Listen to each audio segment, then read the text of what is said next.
എൻ്റെ പ്രിയപ്പെട്ട കൂട്ടുകാർക്കായി ഞാൻ ശ്രീഷ്മ. യൂട്യൂബിൽ എന്നെ സബ്സ്ക്രൈബ് ആൻഡ് ഷെയർ ചെയ്യൂ. ഇൻസ്റ്റാഗ്രാമിൽ ലൈക്ക് ആൻഡ് ഫോളോ ചെയ്യൂ. ഇന്ന് ഞാൻ നിങ്ങൾക്ക് ജഗന്നാഥ് അമ്പലത്തിലെ വിഗ്രഹത്തെക്കുറിച്ചുള്ളൊരു കഥ പറഞ്ഞു തരാം.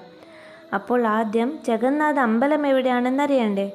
ജഗന്നാഥ് പുരി അമ്പലമുള്ളത് ഇന്ത്യയിലെ ഒഡീഷയിൽ പുരി എന്ന സംസ്ഥാനത്താണ്. വിഷ്ണുദേവനെയാണ് അവിടെ ആരാധിക്കുന്നത്. അവിടെയുള്ള ജഗന്നാഥ ദൈവത്തിൻ്റെ കണ്ണുകൾ വളരെ വലുതാണ്.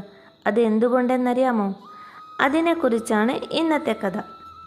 പണ്ടൊരു ദിവസം ദ്വാരകയിൽ രുക്മിണിക്കും പിന്നെ ബാക്കിയുള്ള റാണികൾക്കുമൊക്കെ കൃഷ്ണൻ്റെ ചെറുപ്പത്തിലുള്ള വൃന്ദാവനത്തിലെ കഥകൾ കേൾക്കാൻ ആശയായി പോലും. അപ്പോൾ അവർ ബലരാമൻ്റെ അമ്മയായ രോഹിണി അമ്മയോട് ഈ കാര്യങ്ങൾ വന്ന് ചോദിച്ചു. നമുക്ക് കൃഷ്ണൻ്റെ ചെറുപ്പകാല കഥകൾ പറഞ്ഞു തരാൻ അഭ്യർത്ഥിച്ചു. ആദ്യം രോഹിണി അമ്മ അത് പറയാൻ കേട്ടില്ല പോലും. പിന്നെ കുറേ നിർബന്ധിച്ചപ്പോൾ കഥ പറയാൻ സമ്മതിച്ചു. പക്ഷേ ഈ കഥകൾ വേറെ ആരും കേൾക്കാൻ പാടില്ലെന്ന് പറഞ്ഞ് കൃഷ്ണൻ്റെ സഹോദരിയായ സുഭദ്രയോട് വാതിൽക്കൽ കാവൽ നിൽക്കാൻ പറഞ്ഞു. അകത്തേക്ക് ആരെയും കടത്തിവിടാൻ പാടില്ല എന്നും പറഞ്ഞ് രോഹിണി അമ്മ കഥ പറഞ്ഞു തുടങ്ങി. ആ സമയത്താണ് കൃഷ്ണനും ബലരാമനും ആ വഴി വന്നത്. സുഭദ്ര അവരെ തടയാൻ ശ്രമിച്ചെങ്കിലും രോഹിണി അമ്മയുടെ ശബ്ദം വാതിലിൻ്റെ പുറത്ത് വരെ കേൾക്കുന്നുണ്ടായിരുന്നു.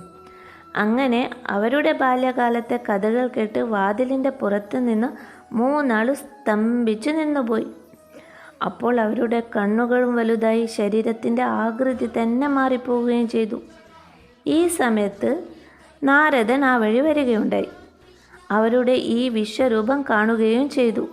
അപ്പോൾ നാരദൻ കൃഷ്ണനോട് ഇതേ രൂപത്തിൽ ഭക്തർക്ക് ദർശനം കൊടുക്കാൻ അഭ്യർത്ഥിച്ചു.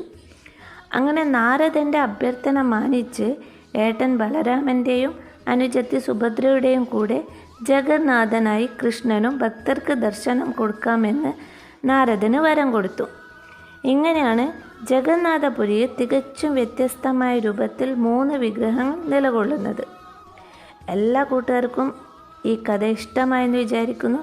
ഇങ്ങനെയുള്ള കഥകളുമായി ഞാൻ വീണ്ടും വേഗം വരാം.